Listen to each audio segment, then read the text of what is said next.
Hi guys, today I'm going to be taking a look at some knives by a company called Carved. Carved is a company who is famous for making these one-of-a-kind works of art through natural materials, different types of wood, and using acrylic to kind of hold it all together and also to help bring that artistic aesthetic to it. They're most known for their cell phone cases, primarily those for iPhone. But I stumbled upon their knives about a year ago or so. They had introduced a line of knives that takes advantage of what they do at Carved. We've got the first generation and the second generation of their knife. We'll take a look at each one, the advantages and disadvantages, along with materials and price points. So on the first generation, we have a titanium frame lock combined with a blade that is Damascus, but the whole blade is not Damascus. It is just the exterior of the blade. It is a Sanmai. Sanmai, meaning it has a different core other than the Damascus that's cladded on the outside of the knife. The first carved knife, and you can still buy these, retails for $119. When I got it, it was only $100, so good old inflation has paid a visit to the folks at Carved. The Damascus is a forged blend of 316L and 5CR. So it being 5CR, you know that the Damascus is more for looks and not for edge retention. It's not going to be the best. So what they did here is they put in a core of 440B. Why they didn't use 440C and went with B is beyond me, because C has a higher rating for edge retention than B does, but you know, I don't make these decisions. Comes with an overall length of 7 1/8 with a blade of about 2.9 inches. But figure if you guys want to take some close-up look at things, I can definitely show you, and we'll talk around a little bit more about specifics. Well, you guys want to take a look at the Damascus. It's pretty. It definitely is pretty. And then the pattern on this one, different type of pattern instead of Damascus view. The wood and the acrylic.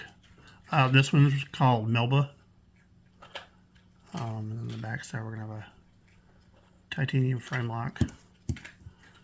Let me zoom out here again for you folks.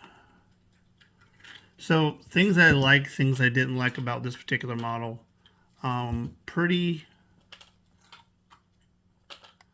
snappy on the flipper. I definitely like that. Edge retention was decent for 440B. Wasn't anything crazy. I liked the inlay. It was a good way for them to showcase what they're capable of at Carved in a knife. You know, take that and have it on the show side. The other side is just plain old blasted titanium, inset lock bar stabilizer, and lock relief so the titanium won't wear away.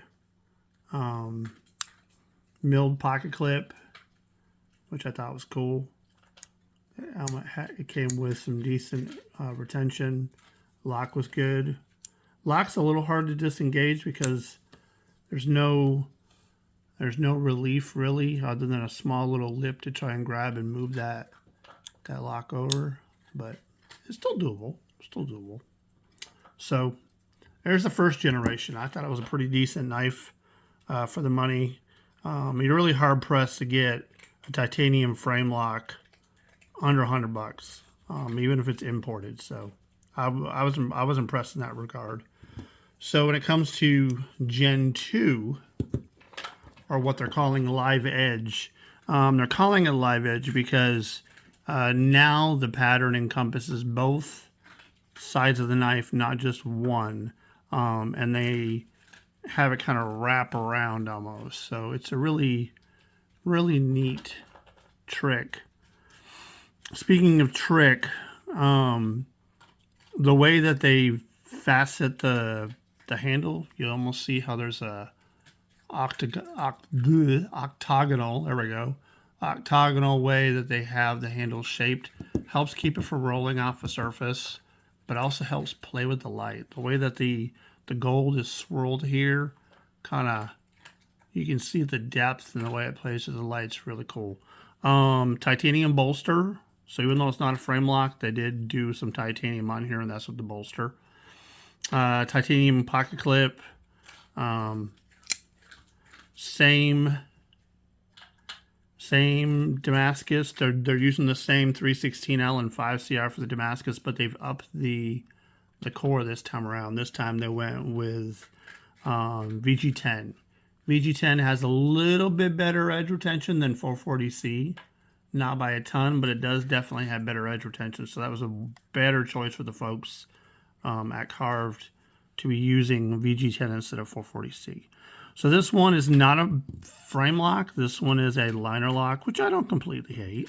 I can't tell if it's a titanium liner. If I had to guess, it's probably a steel liner that is inset into the titanium, because that way they won't have to put a thing on there to help with wear. But liner still engages nicely. Don't have any issues. Flipper's still good. Both are kind of a light switch flipper. They're both facing in the down direction. I'll let me show you the other one. So I like it. It's different than the other one, but each one has its pluses and minuses. This one's 149. This one's 119. The only qualm I had with the newer one, oh, sorry, I didn't tell you guys specs. This one, I measured it at about, I did not measure that right, did I? I said 5 5/8 for the lengths, and that's not right. It's probably 7 5/8. Don't know what I was thinking. Yeah. 7 5/8. Okay, so yeah. So a length of 7 5/8 and a blade length of about 3 3/16. But anyways, to sum things up here, what I didn't like was the pocket clip, and I'm gonna have to zoom in really close for you guys to probably see this. You'll see how that pocket clip's not touching the scale. So I asked the company about this. Well, before I asked the company about this, I took this pocket clip off the knife and I proceeded to try and bend the titanium closer to the frame to make it close that gap. But asking Carved to go, hey, something's wrong with this clip. So they said, no, it's not. We engineered it that way. Hold up, what? You engineered it so the clip doesn't touch the scale? And they said, yes. They said people who had our other clip, and we'll use this one for reference, claimed that they didn't like how hard it was to get in and out of the pocket. Okay, you had this pocket knife for a bit, and I had no issues getting it in and out of my pocket. Just saying. But what they claimed is in order to overcome that obstacle, or maybe it was because this clip isn't designed as well as the first generation. This one doesn't scoop in and out of my pocket as nicely.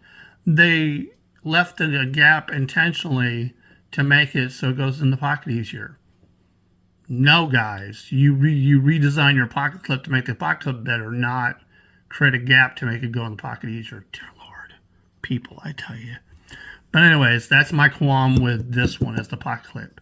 If I've contemplated stealing the pocket clip from another one of my knives that has holes close enough together for me to apply it, but no, I would just be putting a Band-Aid on it. But anyways, that, my folks, is Carved pocket knives. Never thought I'd put those two words together, Carved pocket knives. But they're both made of wood, so technically they're carved, right? So, you guys have any questions, be sure to ask me down in the comments. You guys want to know a little bit about these knives, maybe something I've overlooked. Maybe you want me to talk about a little bit more about a specific category. Be sure to like and subscribe. I need all the follows we can to make this this page amazing, and I appreciate you guys. Thanks for watching.